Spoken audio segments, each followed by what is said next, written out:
Om Swastiastu. Om Swastiastu. Selamat sore pemirsa, apa kabar Anda sore hari ini? Semoga selalu dalam keadaan sehat. Bagi Anda yang saat ini di rumah saja, saya Madis Kuden Karang kembali hadir dalam dialog khusus Nangun Satkerti Loka Bali. Ya pemirsa, visi dan misi Pemerintah Provinsi Bali, Nangun Satkerti Loka Bali melalui Desa Adat diharapkan seni, budaya, tradisi, dan kearifan lokal Bali akan tetap kokoh dan terjaga kelestariannya. Di samping memberikan efek sosial ekonomi pada masyarakat luas. Dan untuk sore hari ini di dialog Nangun Satkerti Loka Bali khusus sekali kita akan berbincang-bincang mengenai sosialisasi Nangun Satkerti Loka Bali untuk di Kabupaten Karangasem bersama dua narasumber yang sudah hadir di studio. Langsung saja saya sapa, yang pertama beliau merupakan Kepala Dinas Pariwisata Provinsi Bali, ada Bapak Putu Astawa. Om Swastiastu, Pak Kadis. Betul, ya, sehat ya. Baik, terima kasih Pak Kadis sudah hadir di studio pada sore hari ini, dan yang pastinya pada sore hari ini pun kami sudah mendatangkan jauh-jauh dari Karangasem niki wenten juru Desa Adat Dukuh Penaban Bapak Nengah Suaryo. Om Swastiastu juru Desa. Punah pigatran niki. Becing ya juru Desa. Bagaimana ini perjalanan dari Karangasem sampai studio niki? Ya, kalau tadi kami cukup lancar. Yeah. Mungkin dan beberapa kendaraan mungkin juga sudah mulai beroperasi barangkali karena biasanya kalau sekitar sebulan yang lalu sepi sekali. Kalau sekarang udah mulai ada kelihatan kita sering berpapasan dengan kendaraan. Tapi kalau dari Dukuh Penaban sampai Astungkara selamat sampai tiba di Bali TV Niki sendiri, kan juru desa pasti melalui beberapa daerah-daerah yang sering sekali dikunjungi oleh para wisatawan. Bagaimana situasinya juru desa? Kalau tadi kami lihat di perbatasan Yamalat juga sudah mulai ada orang yang beristirahat, kemudian di Golawah sudah mulai juga, terus kemudian di Pantai Lebih ini kelihatan juga kendaraan juga sudah mulai. Nah, cuman yang ke daerah selatan kita tidak kan gitu. Cuman tadi kami memang berjalan agak santai lah sambil menikmati situasi saat sekarang seperti apa ini. Nah, ternyata yang kami dapatkan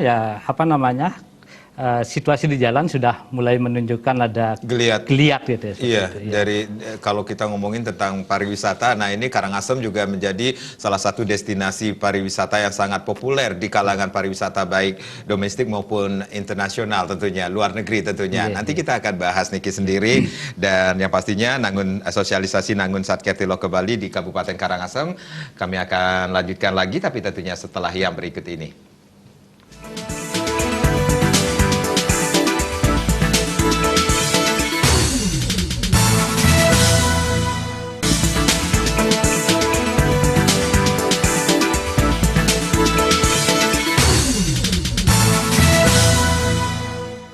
Ya pemirsa, terima kasih Anda yang baru saja bergabung bersama kami di dialog sore hari ini, khusus sekali Nangun Satkerti Loka Bali, khususnya di Kabupaten Karangasem. Nanti kami juga akan mengajak Anda untuk berpartisipasi di 0361 894 8400 dan juga di 0361 894 8401. Masih bersama juru Desa Dukuh Penaban Kabupaten Karangasem tentunya, dan tentunya sudah hadir Kepala Dinas Pariwisata Provinsi Bali. Saya ke juru Desa Dumun.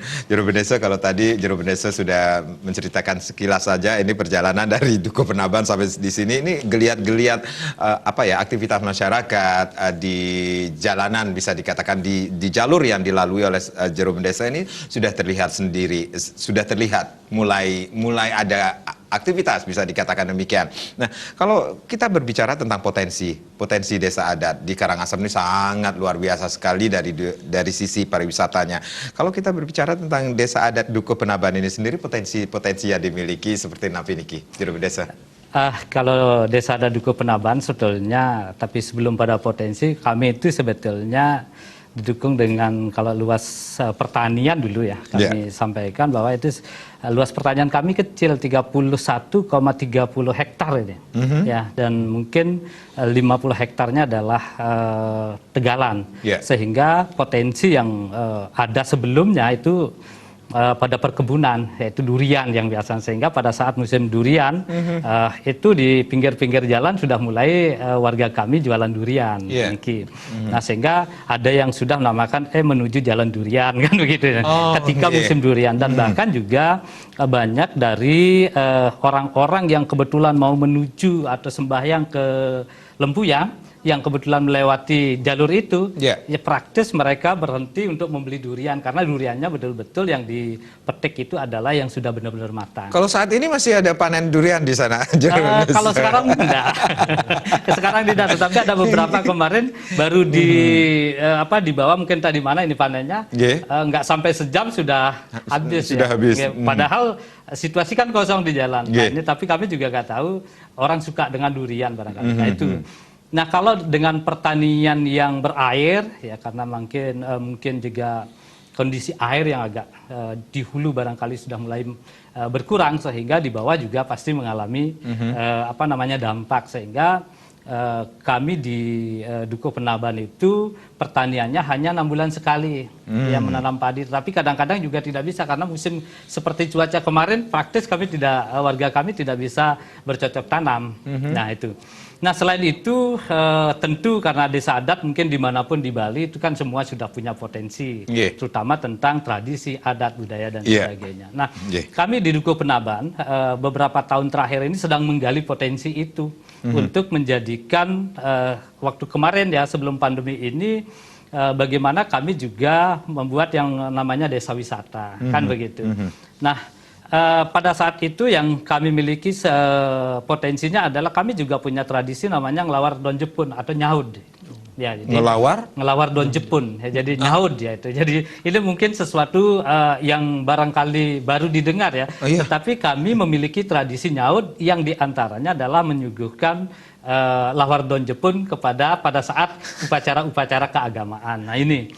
Lalu kemudian yang ini yang menarik, ngelawar Don Jepun. Don Jepun ini benar-benaran dari Don Jepun? Iya. Dan itu memang sudah dari nenek moyang kami melaksanakan itu setiap adanya aci, ya jadi upacara keagamaan di pura. Nah tapi khusus untuk di Pura Pusaka karena memang dia memiliki sejarah tersendiri, di mana pada saat barangkali luhur kami dulu itu membangun pura itu masih bebukitan, bergotong royong, berbanyak sehingga mengalami berbagai musim, tidak seperti sekarang mudahnya dapat eskavator ya. Waktu itu kan mungkin pakai cangkul dan sebagainya memakan waktu yang bertahun-tahun sehingga ada semacam haul ya, jadi janji lah. Ketika pura ini nanti selesai maka kami akan selalu menyuguhkan lawar Don Jepun manakala aci-aci itu kan begitu. Ada seperti itu. Kenapa? Karena barangkali karena ini mengalami berbagai proses cuaca atau iklim, barangkali leluhur kami dulu itu pada saat membangun nggak punya sangu atau mungkin bekal atau mungkin yang namanya lauk untuk makan, mungkin daun Jepun itu adalah bagian dari sayur barangkali kan gitu. Nah sehingga tradisi ini sampai sekarang yang kita dan ini kembali dihidupkan kembali nyaud ini sendiri. Sejak kapan Juru Bendesa? Itu sejak 2017 kita hidupkan. 2017. Ya. Tapi pada saat sekarang itu lebih kami seperti memperkenalkan lawar Don Jepun itu kepada khalayak ramai. Sebentar, saya mau tanya ini, gimana rasanya Don Jepun? Ya, seperti sayur-sayur biasa lah. Dan bahkan itu dipilih kah daun-daun yang agak muda atau bagaimana Juru Bendesa? Kalau yang itu dicari yang di tengah-tengah. Di atas yang tua dan di bawah yang muda. Jadi seperti itu. Daun Jepun apapun bisa dipakai. Iya, tapi kalau dulu kan lebih banyak daun Jepun kalau di Karangasem itu dikenal dengan daun Jepun Bali. Kan itu. Nah, itu yang biasa dan warga pada saat itu juga biasa setiap habis disuguhkan pada zaman dulu kan mungkin makan tidak seperti sekarang mudahnya gampang, itu dikumpulkan ya itu dimakan, termasuk kami sekarang makan. Enggak pahit? Oh enggak. Seperti sama dengan Pak Kadis pernah ngerasain enggak? Belum. Dengar gitu, cuman belum rasakan. Nah, itu salah harusnya dibawa ya. Tapi nggak tahu deh. Ya tapi nanti ketika mungkin ada situasi sudah baik, karena itu juga kami memperkenalkan kepada orang yang berkunjung ke desa wisata kami, ya ketika ada request ya ingin mencicipi itu ya. Yeah. Bahkan yang banyak kemarin itu yang mencicipi orang-orang dari Jakarta. Tapi kalau bumbunya biasa seperti lawar-lawar biasa kah yang sering kita jumpai, yang sering kita nikmati di daerah lain di Bali ini sendiri, jeruk desa? Sama seperti membuat lawar biasa. Oh, ya, cuman mungkin agak kaget ya, agak kaget orang melihat masa sih daun Jepun itu bisa dipakai lawar kan begitu. Yang familiar kan daun belimbing ya. Iya, daun belimbing itu. Nah, sekarang mungkin untuk di Bali ditambah lagi. Jadi daun Jepun.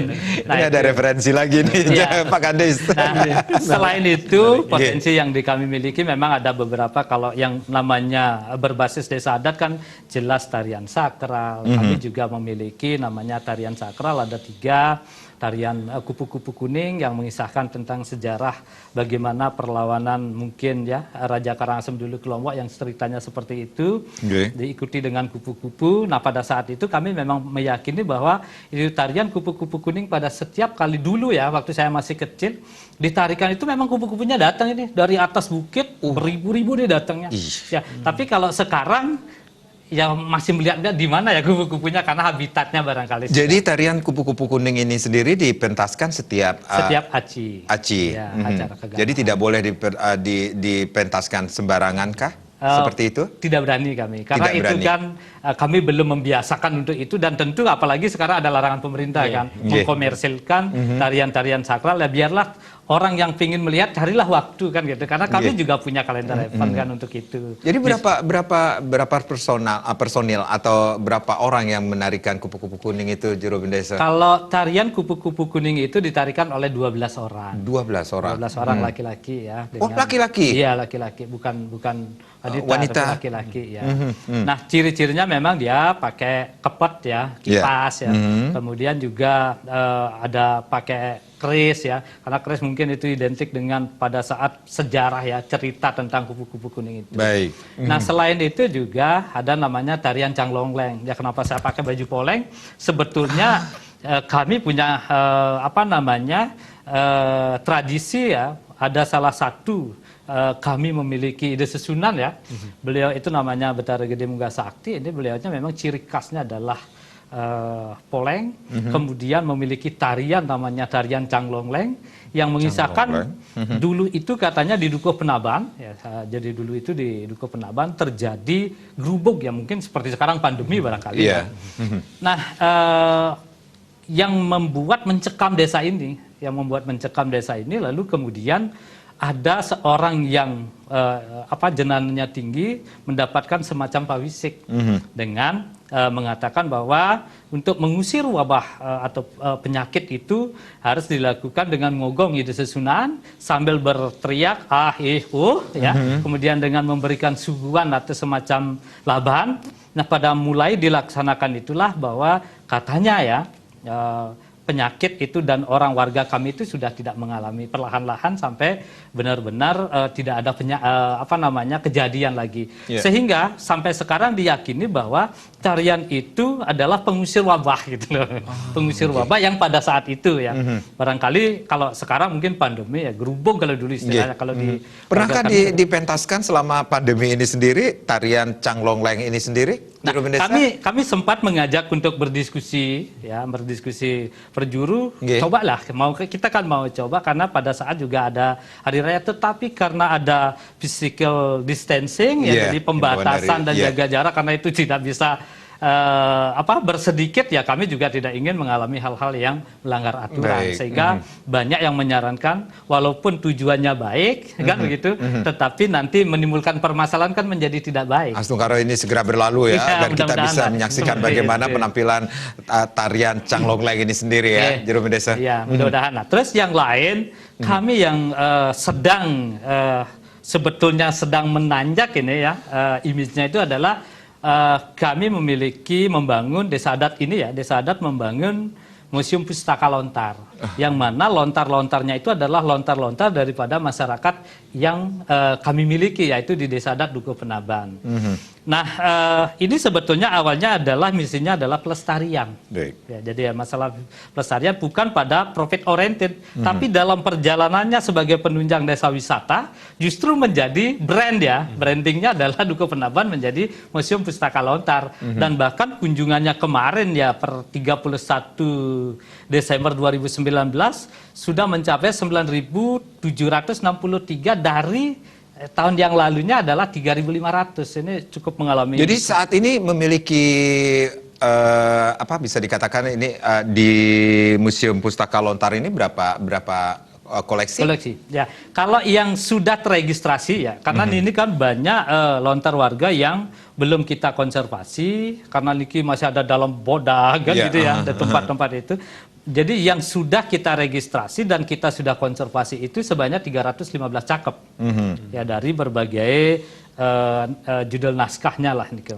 Nah, kemudian juga ada juga kami diberikan salinan naskah lontar ya dari salah satu Master Lontar di Karangasem ya, Pak Dewa Gede Catro itu adalah sekitar hampir 4.000 lebih yang salinan itu sesungguhnya juga adalah arsip dari yang diketik beliau yang disampaikan ke Leiden di Museum di Leiden. Nah itu potensi. Nah ini museum ini memang adalah misinya Desa Adat ya. Waktu itu kami juga mengalami tantangan ya, ngapain bikin museum kan gitu. Ini akan ada dapat hasil karena misinya adalah pelestarian bukan pada profit oriented, tetapi tidak dipungkiri ternyata mendatangkan hasil. Nah ini tujuannya pertama adalah bagaimana melestarikan lontar-lontar yang milik warga kami. Nah ternyata kami juga dalam perjalanannya banyak diberikan apresiasi oleh berbagai kalangan ya, termasuk akademisi, merhati dan sebagainya. Nah ini potensinya ini sudah mulai dilirik banyak orang ini. Baik. Dari apa yang dimiliki atau potensi-potensi yang dimiliki oleh Desa Penaban, Dukuh Penaban ini sendiri, kemudian kita mengetahui bahwa misi visi dari Provinsi Bali ini sendiri adalah Nangun Satketi Loka Bali yang tadi saya sempat mengatakan bahwa ini diharapkan seni budaya, tradisi dan kearifan lokal ini akan tetap kokoh dan terjaga kelestariannya. Bagaimana dukungan Desa Adat Dukuh Penaban ini terhadap program Nangun Satketi Loka Bali ini sendiri? Juru Desa. Ya, kalau dukungan Desa Adat Dukuh Penaban tidak usah diragukan lah, karena ternyata kami kan sudah membangun museum itu sebagai bentuk wujud nyata dari dukungan Desa Adat kami terhadap program daripada misi-misi dari Pak Gubernur kan. Nah, walaupun kami baru berumur 2 tahun ya, ini 2 tahun mungkin kalau kurang lah bahkan itu, tetapi ini juga adalah sebuah wujud yang menyelaraskan antara visi misi dari Gubernur kita berkaitan juga dengan Desa Adat. Terlebih sekarang Desa Adatnya juga sudah diberikan support anggaran kan. Jadi ini tentunya menjadi bagi kami sendiri adalah power tenaga yang menyemangati kami di Desa Adat sebetulnya. Di samping tentu dari seperti apa yang kami sampaikan, tradisi-tradisi kami itu akhirnya menjadi semakin digali akan menjadikan apa lalu kemudian akan bagaimana kan seperti itu. Baik. Juru Desa, Pak Kadis, kita rehat dulu ya. Nanti saya akan mau tanyakan lagi ini tentang bagaimana sih gambaran pariwisata Bali saat ini melalui visi dan misi dari pemerintah Provinsi Bali, Nangun Satketi Loka Bali. Pemirsa jangan kemana-mana, kami akan kembali tapi tentunya setelah yang berikut ini.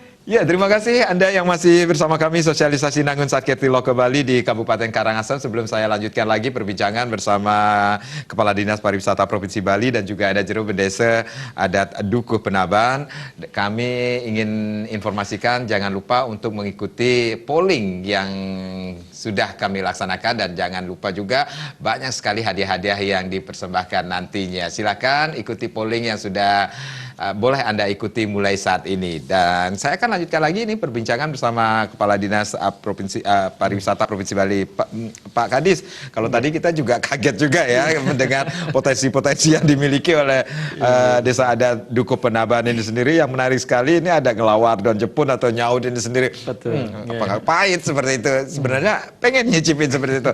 Nah, tapi sebelum kita itu bisa dikatakan juga menjadi daya tarik pariwisata. Betul, iya. Bisa dikatakan demikian ya. Tinggal storytellingnya nanti yang bisa dikemas sehingga menjadi yang lebih menarik lagi. Oke, kalau kita flashback dulu nih Pak Kadis. Gambaran pariwisata Bali saat ini melalui program Nangun Satkerti Loka Bali ini sendiri yang sudah ditetapkan oleh Gubernur Bali Niki sendiri seperti apa Niki? Memang kalau pariwisata itu merupakan tulang punggung ya bagi perekonomian Bali. Di samping juga kita menampung banyak sekali jumlah tenaga kerja yang bekerja di sektor pariwisata ya. Tidak hanya masyarakat Bali saja, bahkan dari luar Bali pun ikut juga mendapatkan kontribusi gitu ya dari pengembangan pembangunan pariwisata di Bali. Selain itu juga Bali sangat berkontribusi di dalam menghasilkan devisa negara ya. Mungkin sekitar 41% dukungan Bali terhadap devisa yang dihasilkan oleh negara kita. Demikian juga dari sisi jumlah kunjungan wisatawan, Bali berkontribusi sampai 40% ya, 39,1% lah persisnya terhadap jumlah kunjungan wisatawan nasional yang 16 juta, Bali memberikan sekitar 6,3 juta kemarin. Selain itu juga Bali memberikan PAD dengan pajak hotel restoran itu kan juga sangat bermanfaat bagi pembangunan ekonomi Bali. Nah, tahun 2019 jumlah kunjungan wisatawan mancanegara kita yang ke Bali itu jumlahnya 6.300.000 lah, saya bulatkan begitu ya. Sehingga kalau kita rata-ratakan per bulan lebih dari 520.000 wisatawan yang datang ke Bali. Ini khusus yang mancanegara saja ya, yang didominasi dari wisatawan Australia, Tiongkok, India, kemudian disusul oleh Inggris dan Amerika dan seterusnya gitu ya. Nah, setelah ada pandemi COVID inilah, kalau Januari 2020 masih terjadi peningkatan, ya 100.000 lebih banyak dibandingkan dengan Januari tahun 2019. Jadi sebenarnya bom sekali pariwisata kita di 2020 kalau tidak terjadi pandemi ini sebenarnya. Lalu di Februari karena di Wuhan itu terjadi pandemi ya. Sehingga wisatawan Tiongkok tidak ada yang datang pada bulan Februari, sehingga menurunlah pariwisata mancanegara kita itu sekitar 10%, ya, 10-11% menurun. Lalu ke Maret menurun lagi karena sudah mulai terjadi di Italia, kemudian di negara-negara Eropa, turun sampai 62% di bulan Maret ya. Dan akhirnya pada bulan April itu sudah praktis 100% sudah tidak ada kunjungan. Di samping juga kita menutup dan negara-negara lain juga menutup diri untuk tidak bepergian begitu ya. Sehingga April dan Mei pariwisata kita itu boleh dikatakan sudah tidak ada kunjungan. Tetapi ada beberapa yang memang masih merasa aman tinggal di Bali, masih ada wisatawan yang dulunya masih menetap di Bali itu ada juga gitu ya. Jadi gambaran situasi saat ini mengenai kepariwisataan kita seperti itu, Pak Madi. Baik. Nah, ini ada strategi khusus dari Dinas Pariwisata selama masa pandemi ini sendiri, Pak Kadis? Iya, memang kita merasa prihatin dan ikut berempati lah. Kebetulan juga keluarga saya, teman saya banyak juga yang bekerja di sektor pariwisata. Dengan adanya pandemi ini betul-betul dirasakan sangat mengganggu pendapatan mereka lah ya, kehilangan pekerjaan, otomatis sudah pendapatan menjadi hilang kan gitu ya. Sehingga strategi-strategi kita untuk menghadapi pandemi ini yang pertama tentu adalah menyelamatkan masyarakat kita dulu jangan sampai tertular kan gitu ya. Melalui kegiatan yang disebut dengan mitigasi atau program kegawat daruratan lah atau darurat pandemi gitu lah. Jadi yang ditangani oleh gugus tugas yang kebetulan Pak Gubernur selaku ketua gugus tugasnya tentu juga bersama-sama dengan TNI lalu dari kepolisian termasuk lapisan masyarakat kita yang ada di desa adat kita sendiri dan sampai saat ini memang masih terjadi penularan transmisi lokal ini ya. Nah, ini tetapi yang sembuh cukup banyak juga. Ini kita merasa bersyukur gitu ya. Jadi lebih dari 72% tingkat kesembuhannya dan yang meninggal relatif masih sedikit lah. Nah, jadi beliau fokus untuk secara sungguh-sungguh ingin mempercepat menyelesaikan masalah pandemi ini. Ini di program mitigasi kita sebut ya. Nanti kalau setelah program mitigasi ini bisa diselesaikan, barulah kita lanjut ke program recovery ya. Nah, setelah nanti kapan dideklarasikan oleh Bapak Gubernur bahwa itu sudah aman, baru kita mulai ke tahapan berikutnya recovery, dan setelah recovery kita akan ikuti lanjutannya dengan program normalisasi lah. Jadi harapan kita nanti stagingnya bisa diatasi secepatnya begitu ya. Baik, kalau kita mendengar nih wacana dari pusat ini sendiri akan ada wacana era baru membuka kembali beberapa sektor di semua sektor termasuk juga sektor pariwisata, dan kita mendengar bahwa dari pusat menunjuk Bali sebagai salah satu percontohan. Bagaimana ini? Perlu Pak kami tandaskan bahwa Pak Gubernur kan masih fokus ya untuk menangani di mitigasi ini, dan beliau sangat prudent sekali, berhati-hati sekali karena tidak ingin nanti ada begitu dibuka muncul gelombang kedua yang tentu dampaknya akan menjadi lebih buruk lagi kan begitu ya. Sehingga selama ini kita melakukan langkah-langkah persiapan memang sudah dilakukan ya. Jadi adanya wacana dari pusat yang melihat mungkin kinerja gugus tugas kita sangat bagus dibandingkan daerah-daerah bersama dengan daerah-daerah yang lain, sehingga ada wacana untuk menunjuk Bali sebagai percontohan ya. Tentu kita apresiasi. Cuman kapan waktunya tentunya Pak Gubernur masih menunggu hari yang baik lah begitu ya. Hari yang baik kapan saatnya pandemi itu sudah mulai menurun, melandai, sehingga pada saatnya beliau sudah mempertimbangkan, mungkin sudah berdiskusi dengan para pimpinan daerah juga, sehingga nanti ada kebersamaan untuk bisa mendeklarasikan kapan saatnya itu nanti. Jadi persiapan-persiapan itu sudah dilakukan? Persis. Jadi sekarang kita sedang melakukan persiapan-persiapan bersama-sama dengan teman-teman OPD lain ya, termasuk pariwisata, pendidikan. Itu yang kita sebut dengan protokol tatanan kehidupan era baru lah. Jadi yang kalau di luar disebutnya new normal, tapi kita di Bali menyebutnya adalah protokol tatanan kehidupan era baru. Nah, karena nanti tatanan interaksi sosial di masyarakat ini akan terjadi paradigma baru, karena kita berdasarkan atas informasi dari WHO. Ini kebetulan kita kan bukan orang kesehatan ya, kita mensitir dari statementnya WHO bahwa dalam waktu singkat ini mungkin sulit untuk bisa mengenalkan virus ini kan begitu ya. Nah, sehingga kita harus bersahabat, berdamai dengan virus itu. Tentunya kalau memang COVID menginginkan kita harus pakai masker, harus physical distancing, jaga jarak, harus sering-sering cuci tangan, harus perilaku hidup bersih dan sehat, menjaga kondisi tubuh agar tetap prima, dengan aktivitas olahraga, memakan makanan yang sehat. Nah, dengan semua itu kita lakukan, kita akan memiliki imunitas sehingga kita bisa terhindar dari transmisi virus tersebut. Termasuk juga di bidang pariwisata. Nah, kita nantinya mempersiapkan protokol-protokol di tatanan kehidupan itu, bagaimana kita harus sharing responsibility. Jadi harus berbagi tanggung jawab. Jadi si pekerja juga tidak memberikan rasa was-was untuk menularkan kepada tamu, dan tamu juga memegang protap-protap untuk tidak menularkan kepada orang lain kan gitu ya. Sehingga di sini ada rasa aman, rasa nyaman di dalam berinteraksi nantinya. Nah, nanti kita sudah susun ada standar-standar umumnya seperti tadi yang saya sebutkan tadi itu ya, cuci tangan, physical distancing, masker, suhu tubuh dan lain sebagainya. Dan tentu di tempat-tempat tertentu diperlukan ada standar-standar yang bersifat khusus gitu ya. Misalnya pakai face shields gitu ya. Di mana nanti itu diperlukan, kemudian bagi cooker atau tukang masak itu supaya higienis, apa langkah-langkahnya, tentu ada standar-standar khusus yang diberlakukan di tempat-tempat yang tertentu gitu ya. Di transportasi juga seperti apa pengaturannya ini. Dan hal ini juga perlu ditransfer pengetahuan itu kepada pekerja-pekerja nanti. Ya, kami menghimbau kepada industri-industri hotel, kemudian juga transportasi, para guide.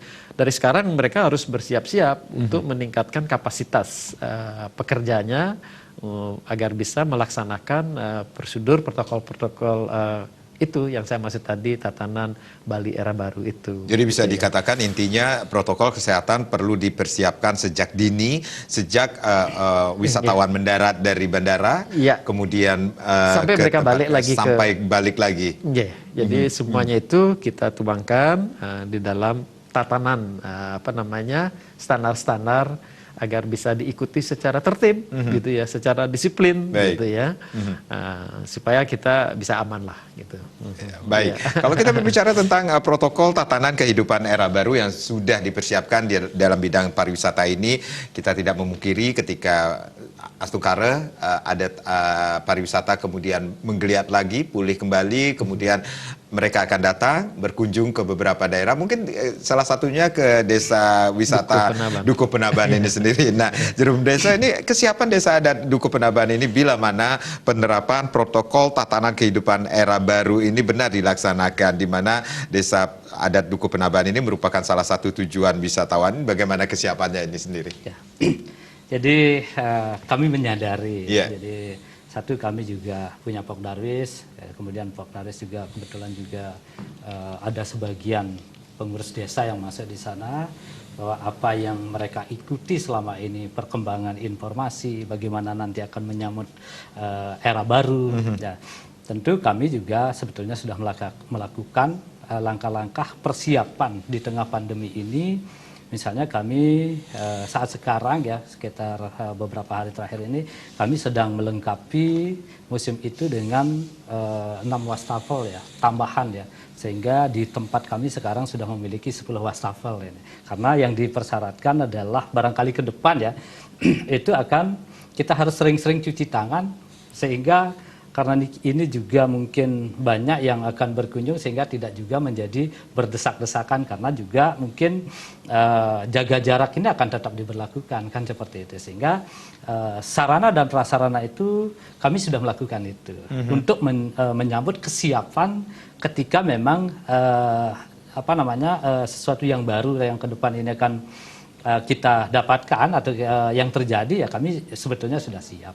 Yang kedua, bahkan kami di tengah pandemi ini ya, karena ya ini punya masyarakat ya, jadi untuk mengurangi kejenuhan masyarakat, dan kebetulan juga berdasarkan pertimbangan, review, kemudian juga catatan-catatan di Satgas gotong royong kami, memang warga kami nggak ada, mudah-mudahan ya, nggak sampai ada yang namanya terpapar seperti itu. Kemudian orang luar juga sangat dibatasi sekali masuknya, walaupun warga kami yang ada di luar ketika pulang wajib hukumnya untuk melapor sama Satgas.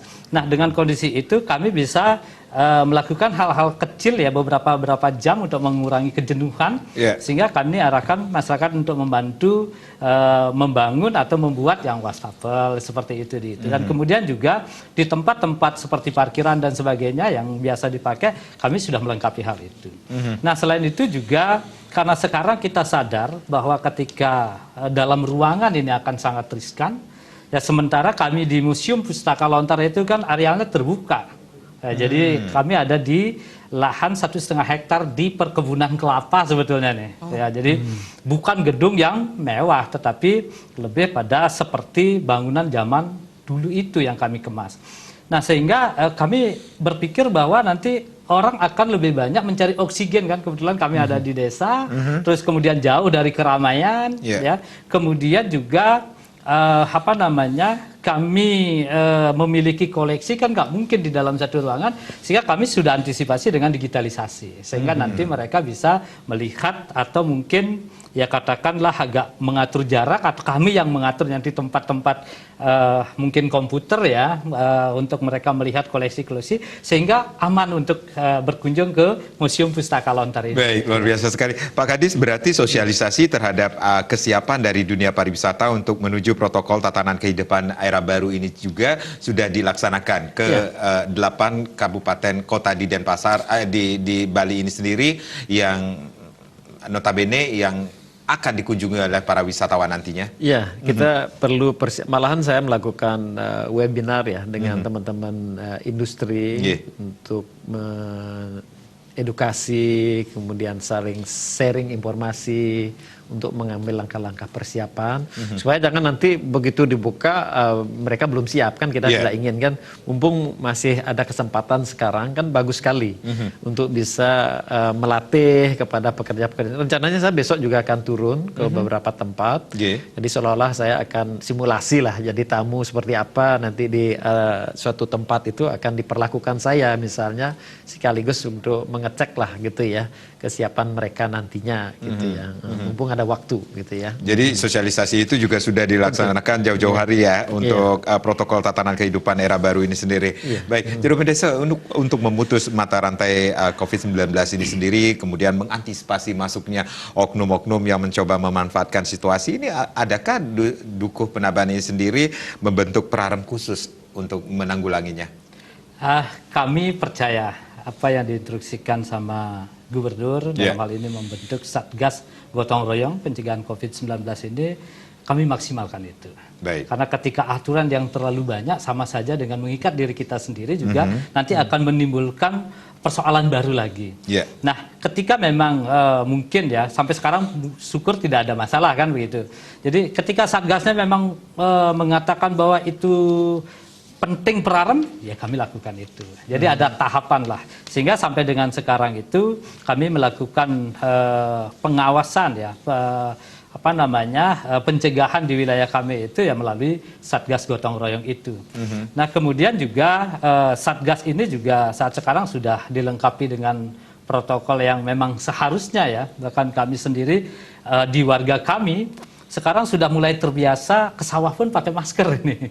Ya, jadi nggak ada yang melanggar, karena pelanggaran kemarin ya jadi warga itu ya seperti dibully lah. Kamu nggak pakai ini ya dikalongin, saya nggak pakai masker. Itu aja udah cukup. Jadi akhirnya mereka juga takut itu. Nah sekarang warga kami itu kami sangat senang sekali dan berterima kasih kepada Satgas Gotong Royong mensosialisasikan dari rumah ke rumah, terus kemudian juga menekankan kepada masyarakat bahwa ke depan ini akan terjadi budaya baru yang salah satunya adalah menggunakan masker, sehingga mungkin nanti Pak Kades misalnya, lihatlah petani kami udah pakai masker ke sawah.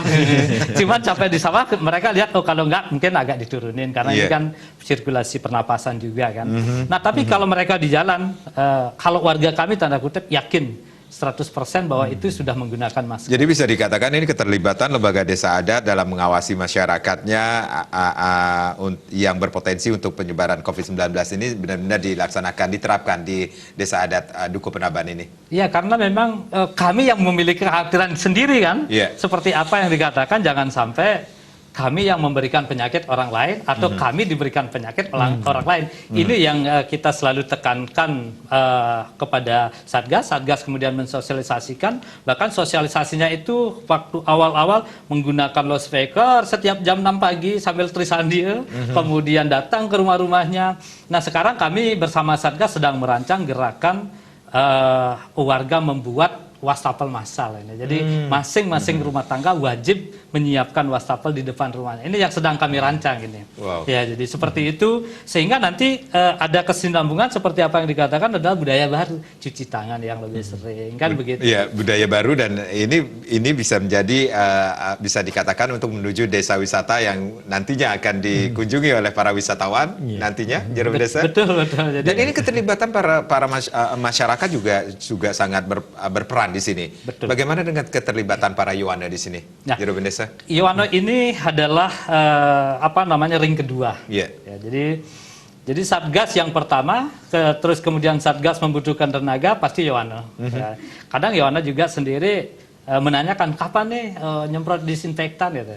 Tapi mereka sendiri kan harus dibatasi juga kan. Nah, kondisi yang seperti ini kami di Dukuh Penaban bersyukur warga kami juga masih polos-polos ya, jadi ikut dengan aturan apa yang disampaikan desa, itu mereka juga taat, kemudian saling memperhatikan ya. Bahkan terakhir kami di Satgas memiliki komitmen untuk masyarakat dan warga di Desa Dukuh Penaban ini saling mengingatkan tetangga. Jangan sampai ada tetangga Dukuh Penaban ini, warga Dukuh Penaban ini kelaparan. Jadi kalau ada yang sampai keleleran seperti itu, kami sangat minta dengan sangat hormat kepada warga dan kepada mungkin tidak berani menyampaikan kepada perjuru, boleh kepada tetangganya atau di Satgas atau Kliang Badio atau Kliang Banjarnya untuk menyampaikan agar jangan sampai ada yang sampai tidak bisa makan. Baik. Karena kami juga menyiapkan ya kebutuhan pokok mereka. Baik, Juru Bendesa, Pak Kadis, kita rehat kembali. Pemirsa jangan kemana-mana, di sesi berikutnya silakan Anda yang ingin bergabung bersama kami di 0361 894 8400 dan juga di 0361 894 8401, tapi tentunya setelah yang berikut ini.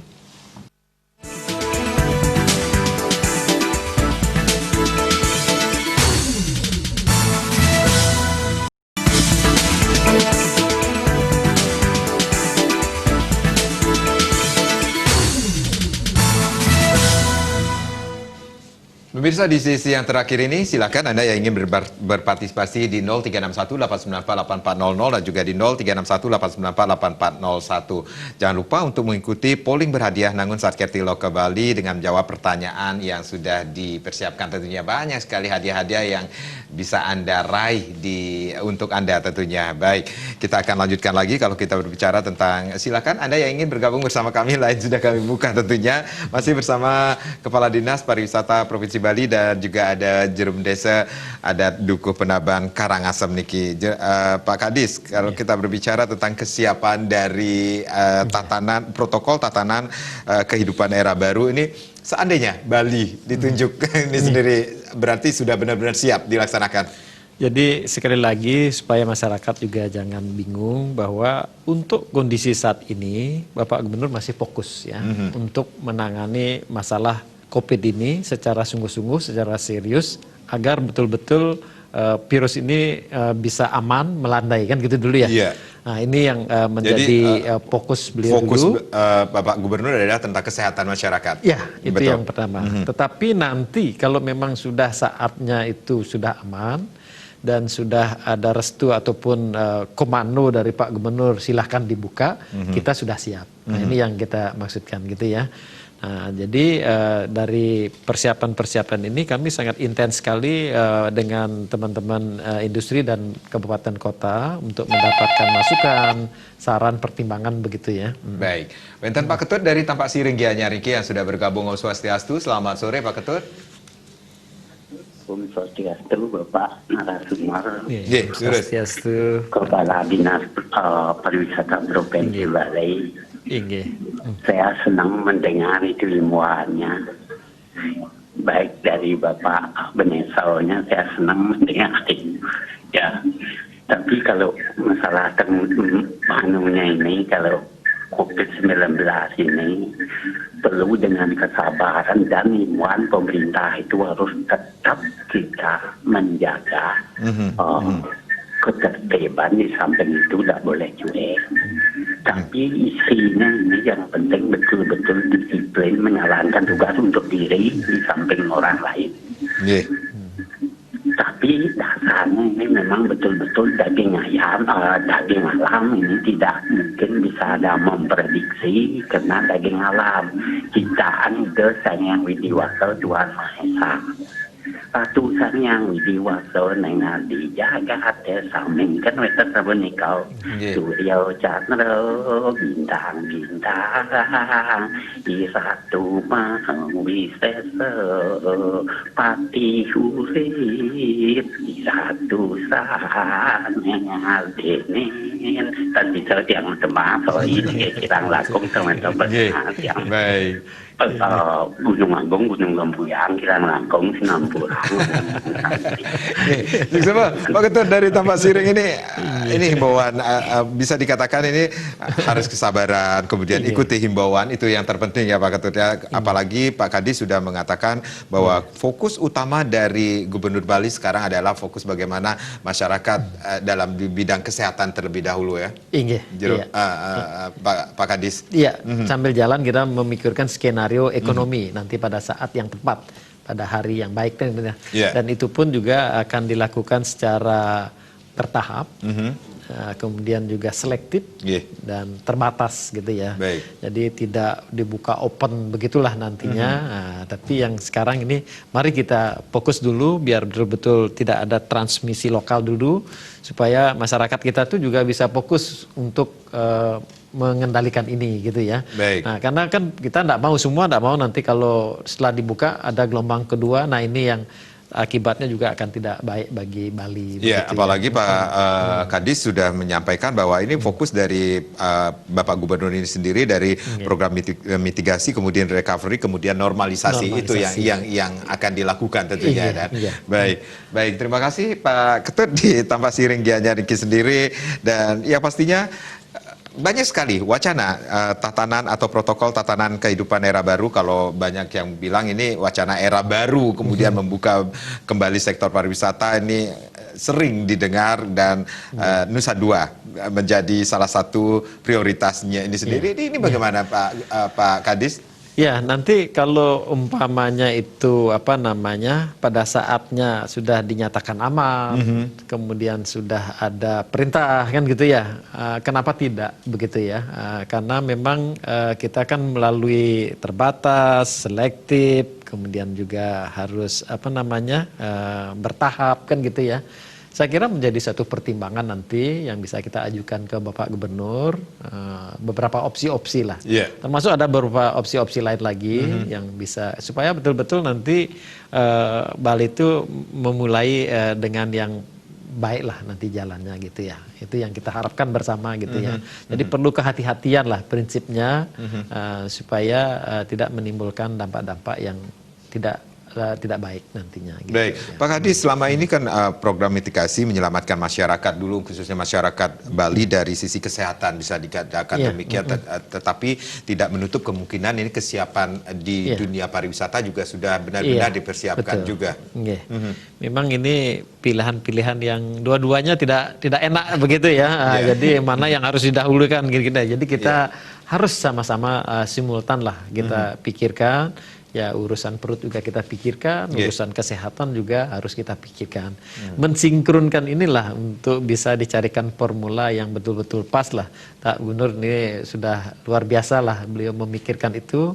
Pokoknya kita sabar dulu seperti Pak Ketut tadi sampaikan tadi ya. Sabar, kemudian mengikuti himbauan dari pemerintah dan yang pastinya disiplin. Nah, ini menarik sekali ya. Betul nih. Tidak ada artinya kalau kita melakukan semua protokol itu kalau dilanggar semua kan sama dengan gitu ya. Jadi harus kita memastikan disiplin seperti Pak Ketut tadi bilang itu kita setuju ya, tertib ya, dan terukur. Baik, Juru Desa, ini ada yang ingin disampaikan kepada pemirsa Bali TV khususnya ini Nangun Satkerti Loko Bali khususnya di Kabupaten Karangasem dalam dunia pariwisata, kemudian kesiapan dari desa adat Dukuh Penaban ini sendiri menghadapi protokol tatanan kehidupan era baru nantinya. Ya. Kalau bagi kami sendiri situasi seperti ini mungkin semua orang tidak menginginkan, seperti apa yang disampaikan Pak Kadis, serba dilematis ini, mana yang harus kita dahulukan, tetapi saya sepakat dengan Pak Ketut ya sabar dulu lah kan gitu, jangan sampai nanti kesabaran yang dipaksakan akhirnya nanti menimbulkan persoalan baru, malah akan lebih rumit lagi untuk penyelesaiannya. Berkaitan dengan pariwisata, ketika kita concern nanti mungkin kami ya seperti di desa adat kami, ya itu akan dengan sendiri seperti apa yang kami paparkan di depan, ketika kami selaku desa adat melestarikan apa yang kami miliki, itu sesungguhnya adalah sudah sebuah modal besar yang menuju nanti kepada pariwisata, karena itu juga tetap akan diburu ketika misalnya memang pariwisata dibuka kembali dalam situasi yang normal. Nah, karena itu adalah sebuah waktu yang sangat baik saat ini bagi desa adat secara keseluruhan, karena desa adat saya yakin semua memiliki potensi yang luar biasa. Makanya ada rumusan ya, beliau merumuskan Pak Gubernur Nangun Sat Loko Kerti ini tentu sudah melalui kajian yang matang, karena potensi desa adat semuanya sudah memiliki. Karena hal itu mungkin ini adalah sebagai bentuk persiapan. Baik. Jadi ketika dibuka kita sudah siap. Baik, sudah siap Pak Kadis. Ini mewujudkan Bali era baru, kesiapan Bali menuju atau protokol tatanan kehidupan era baru ini sendiri. Silakan. Ya, nanti kami sangat mengapresiasi bapak-bapak kita, kemudian sampai ke jero Bendesa seperti hadir di sini ya, untuk ikut bersama-sama kami nanti.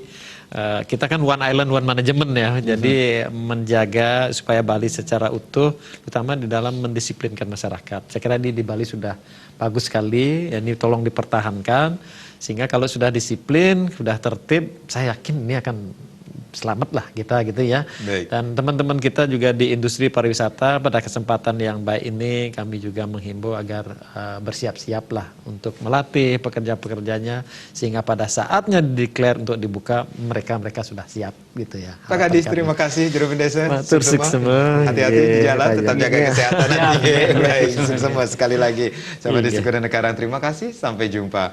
Om Santi Santi Santi. Om.